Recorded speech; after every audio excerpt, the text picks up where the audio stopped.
নাবালিকা উদ্ধারে ফের সাফল্য নানুর থানার। সম্প্রতি ভিন রাজ্য থেকে এক নাবালিকাকে উদ্ধার করে আনার পর এবার ভিন জেলা থেকে উদ্ধার করে আনা হলো আরও এক নাবালিকাকে।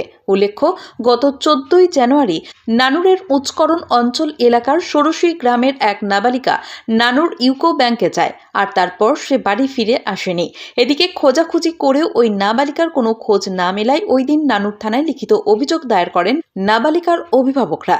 যথাযথ ধারায় রুজু হয় মামলাও, আর তারপরেই কার্যত নানুর থানার পুলিশ বিষয়টিকে যথেষ্ট গুরুত্ব দিয়ে তদন্ত শুরু করে। এরপরই সূত্র মারফত খবর পেয়ে মুর্শিদাবাদের সালার এলাকা থেকে বুধবার রাতে ওই নাবালিকাকে উদ্ধার করেন নানুর থানার পুলিশ।